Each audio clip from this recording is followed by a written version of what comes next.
Ahora pasamos al doctor don Sergio García Ramírez. Con su modencia característica nos presenta un currículo de unas cuantas páginas. Pero sabemos que su currículo es un libro. Digo, pues yo lo conozco desde hace tanto tiempo y realmente es un libro. Ha hecho muchísimas cosas en muchísimos campos y siempre en beneficio, pues, de las ciencias penales en general.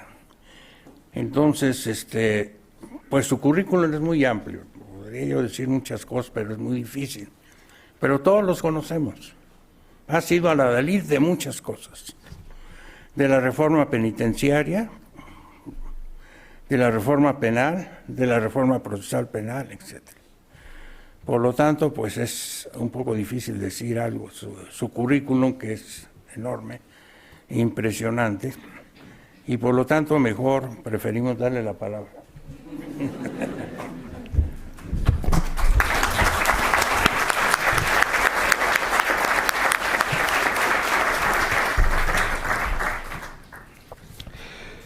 Mil gracias al maestro Félix Zamudio por su reconocida y acreditada una vez más generosidad con sus amigos. Muchas gracias por esta amable presentación y por la invitación que me hicieron el doctor Serna de la Garza, el doctor Valadez. No es generosidad, es sistémica.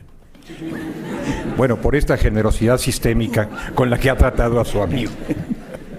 Gracias al doctor Valadez y al doctor Serna por concederme estos minutos, que creo que son 15 nada más. Trataré de ajustarme a ellos para hablar de algo tan relevante como es este tema de los juicios orales. Me pareció muy orientador, casi me podría yo reducir a referir lo que aquí se ha dicho, muy orientador que el propio doctor Félix Zamudio, en el arranque de su intervención, hablara de procesos que se califican como juicios orales, y luego dijera lo que se ha denominado juicios orales, y luego agregara juicios por audiencia. En realidad es la gran verdad de esta materia. Estamos tomando una parte, una expresión, un aspecto no mayor, aunque tampoco mínimo, pero no mayor, del procedimiento en su totalidad, y le estamos poniendo esto a calidad de bandera a lo que en realidad es una nueva manera de entender la justicia penal. Ojalá que sea una nueva y mejor manera de entenderla. También he tomado nota de algunas expresiones del doctor Cáceres, con quien no había tenido yo oportunidad de discutir previamente este tema del enjuiciamiento penal contemporáneo. Él, entre las cosas que dijo, que escribió, se refirió a una idea ingenua, se refirió a una exportación desafortunada. Me imagino que esto puede también traducirse como una importación desafortunada. Es un proceso de ida y vuelta. Se refirió a un juez que no busca la verdad debiendo hacerlo, en su concepto, que yo suscribo. Se refirió a una propagación irresponsable de este procedimiento en otras áreas, cosa que empieza a ocurrir, y aludió también a la verdad como condición de la justicia. Creo que esto último, la verdad como condición de la justicia, es algo que también rescató en su magnífica intervención el doctor Díaz Aranda, cuando se refirió a los gravísimos problemas que plantea un insuficiente conocimiento de los temas penales sustantivos y los graves problemas probatorios que enfrenta la jurisdicción bajo el nuevo sistema, como los enfrentaba bajo el anterior. También dijo el doctor Díaz Aranda que nos encontramos ante una justicia cada vez más lejana. Seguramente eso es lo que él ha podido observar y que quizás es lo que ha podido suponer a partir de ciertos conocimientos que compartimos con don Enrique. Bueno, a ver, en los 14 minutos que me quedan voy a decir algo ya más personal a propósito de estos juicios orales o de este sistema procesal acusatorio que algunos agregan adversarial en una traducción muy libre del inglés, o de este nuevo sistema de justicia penal, como yo prefería llamarle, un nuevo sistema de justicia penal o la pretensión de un nuevo sistema de justicia penal. Esto proviene sobre todo, no solamente, pero proviene sobre todo de la reforma constitucional de 2008. Y si nos enfocamos en esta reforma de 2008 y tomamos en cuenta algunas realizadas después, otras precedentes y las que parece ser se avecinan, diríamos que todo ello forma parte de una cauda verdaderamente copiosa de reformas constitucionales y luego secundarias, colmadas de luces y de sombras. Entre 1994 y 2014, que no es mucho tiempo para grandes cambios constitucionales e institucionales, hemos tenido 17 decretos de reforma constitucional con contenido penal. Con contenido penal fundamentalmente o de una manera secundaria, derivada, accesoria, pero finalmente con contenido penal. Y podríamos preguntarnos si esa copiosa cauda de reformas penales se ha traducido en una mejor justicia penal. Según lo que yo escuché en estos últimos minutos, parece que no. Y según el clamor popular, parece que no, pero no me atrevo a suscribir ese clamor popular, lo dejo a ustedes. Parece que no. Bien. Cuando se avecinaba esa reforma y cuando conocimos sus rasgos característicos, de entrada me permití calificarla como una reforma ambigua, es decir, una reforma con doble rostro, un rostro luminoso y un rostro sombrío. Y aludí, bueno, voy a tomar las expresiones de don Enrique, no a una botella, no al agua solamente, no a un vaso, sino a un vaso de agua potable, para saciar nuestra sed de justicia, en el cual alguien había colocado unas gotas de veneno. Esto es, para mi concepto, la reforma de 2008, un vaso de agua en el cual alguien colocó unas gotas de veneno. Hasta ahora nuestra fisiología institucional, social y personal ha podido soportar esa ingestión de agua con unas gotitas de veneno. Cosas positivas, cosas negativas. Los resultados. Han pasado ya algunos años desde 2008 y esfuerzos legislativos ha habido para tomar esa reforma y concretarla. Otros se han omitido, pero algunos ha habido. Los resultados en materia penal son, diríamos, modestos o menos que modestos. Están desde luego muy por debajo de la fanfarria reformadora. La palabra fanfarria no es ofensiva, no la utilizo para denostar a nadie o nada, simplemente han estado por debajo los resultados. Presenciamos un grave problema de inseguridad que no es responsabilidad desde luego de la legislación penal, lo reconozco, y la justicia en esta especialidad no se halla en su mejor momento. En 2008, los padres de la reforma, y también digo esto con mucho respeto, que fueron el Poder Ejecutivo y el Poder Legislativo, coincidieron en un diagnóstico acerca de los males que entonces nos aquejaban. Yo no sé si nos siguen aquejando, parecería que sí.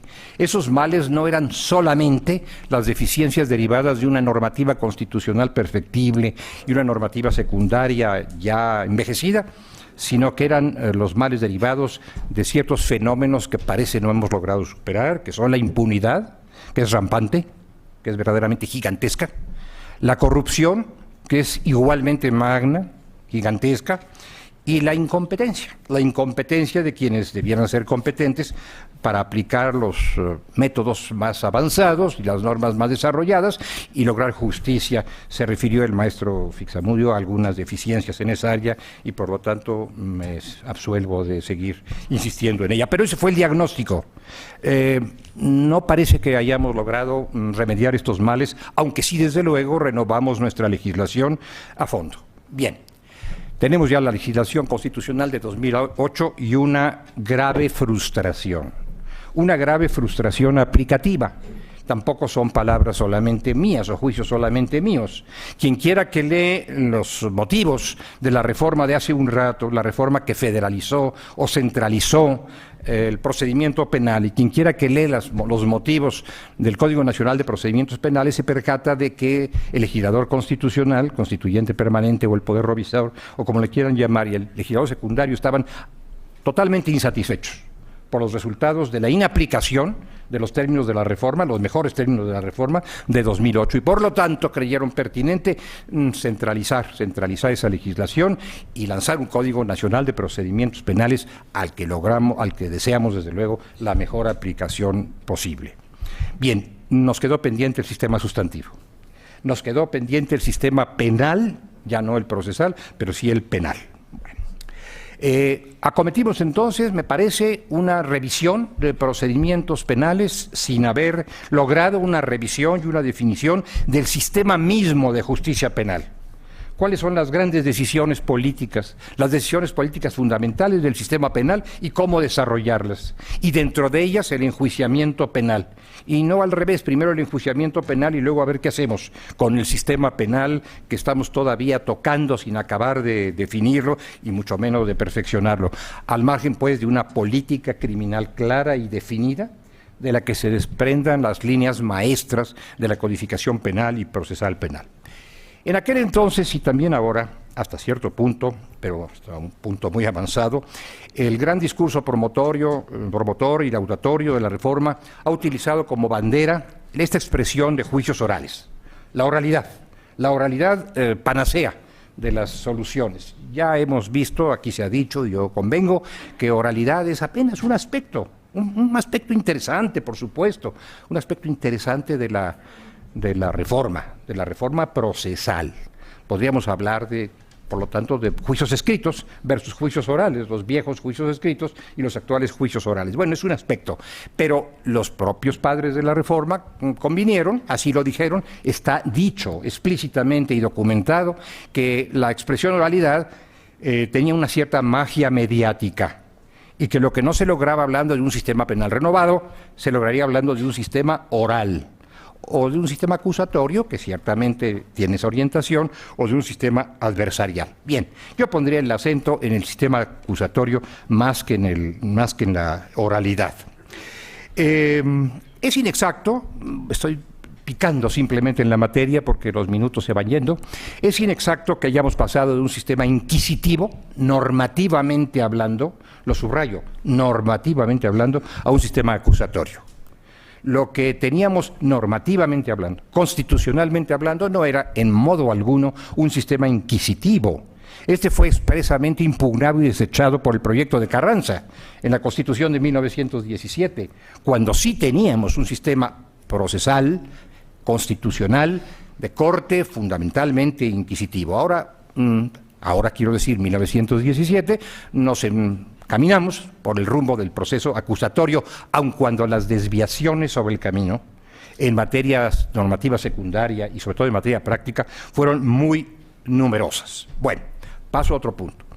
La euforia oficial y la oficiosa en torno a esta reforma de 2008 y a lo que ha venido después nos ha hecho oscurecer o soslayar dos aspectos, a mi modo de ver, muy preocupantes de la reforma constitucional de que estamos hablando, en los que no hemos reparado suficientemente, aun cuando denuncias ha habido, señalamientos ha habido, pero no suficiencia en el señalamiento y en el análisis crítico. Primero, la división del enjuiciamiento penal, del procedimiento penal, para no asustar con la palabra enjuiciamiento que parecería más ceñida, del procedimiento penal. La división del procedimiento penal en dos vertientes, en dos grandes capítulos, como no los teníamos antes. Antes teníamos un solo procedimiento penal. Ahora tenemos dos en los que se han conciliado penosamente corrientes autoritarias y corrientes democráticas. Un procedimiento ordinario, digamos, con la pretensión de reconocimiento, que en efecto lo hay, de libertades y de garantías, y otro procedimiento en el cual estas libertades y garantías han sido gravemente reducidas, severamente reducidas, para combatir fenómenos o para combatir hechos como la delincuencia organizada y algunas otras expresiones de la criminalidad que no hemos sabido combatir de otra manera y por lo tanto queremos atacar con instrumentos procesales. Esto proviene, no es de generación espontánea, no se generó en constituyente permanente, proviene de la Ley contra la Delincuencia Organizada del año de 96. O sea, tenemos ya 10 años de transitar sobre este camino. Y vuelvo otra vez a mis ocurrencias. En aquel entonces, cuando se expidió la Ley contra la Delincuencia Organizada, mencioné que habíamos parido el bebé de Rosemary. Quizá ustedes reconocen o recuerdan la película El bebé de Rosemary, de Roman Polanski. Bueno, era el hijo del diablo, ¿no? Era el bebé de Rosemary. Eso fue la ley contra la delincuencia organizada, la ley federal. Generó una nueva especie de expedientes o de instrumentos o de datos de carácter procesal que luego se encaramaron en la Constitución y reaparecieron allí.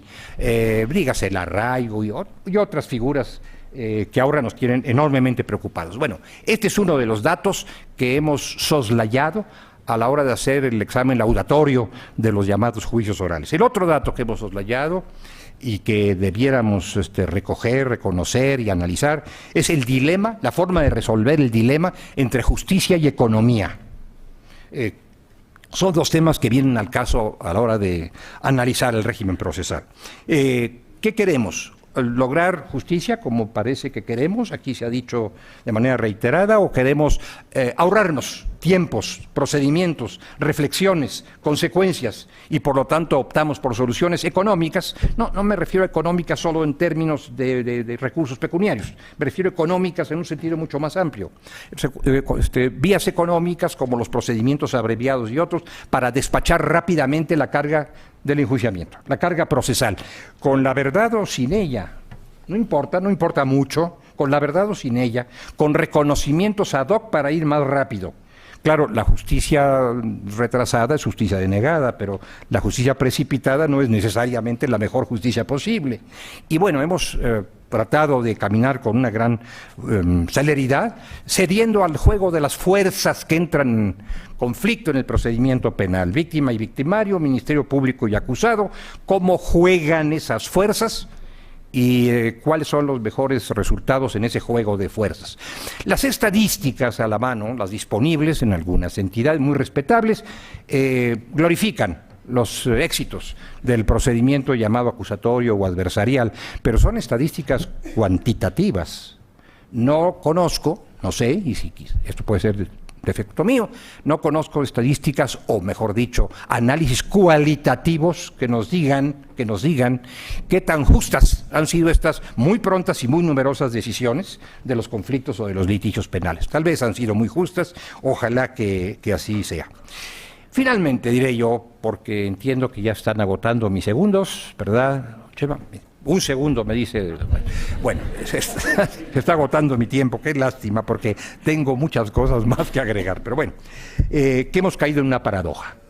La exaltación de juicios orales sin gana de juicios orales, sin desembocadura en verdaderos juicios orales, sino en soluciones alternas, en alternativas, en métodos más sencillos y más expeditos para resolver los conflictos penales, ya que no necesariamente para hacer justicia. Y ahí tenemos toda una serie de acuerdos posibles, de entendimientos posibles, de un sistema que ya no es tan procesal como compositivo, de un sistema de autocomposición con la mano del Ministerio Público. Alguna vez se dijo por Rubio Llorente que el moderno magistrado, que la moderna jurisdicción había destronado al legislador, asumiendo funciones que alguna vez parecieron sagradas, concentradas en manos del legislador. Ahora quien ha destronado al juzgador es el Ministerio Público. Ahora el Ministerio Público ha destronado al legislador y al juzgador. Tiene facultades verdaderamente desbordantes, sobre pretexto de aplicación de la política penal. Dígalo si no, y ahora sí termino, simplemente con esta referencia, dígalo si no, la aplicación de los llamados criterios de oportunidad. No abundo en ello. Lean ustedes cuáles son esos criterios de oportunidad, cuáles son las hipótesis para la aplicación de los criterios de oportunidad y cuál es la mediatización en que se hallan las decisiones judiciales a partir de las decisiones del Ministerio Público que arrancan de los acuerdos con el inculpado. Muchas gracias.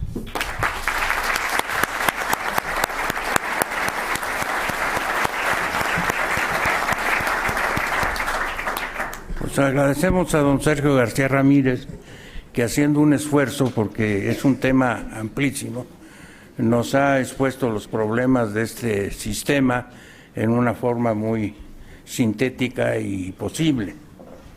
Yo lo que está ocurriendo es que nos estamos aproximando al sistema penal de Estados Unidos, me refiero en general, local y federal, en el cual la composición es la reina, es decir, la mayoría, el 80 y tantos % de los juicios penales se resuelve en la audiencia preliminar con un acuerdo que el juez no examina entre el Ministerio Público y el acusado.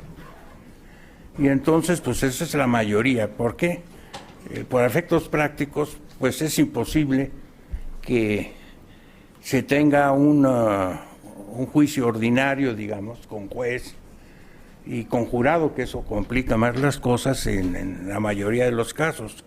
No sería posible de ninguna manera, lo han resuelto de esta manera en un porcentaje muy elevado. Y así van llevando la situación.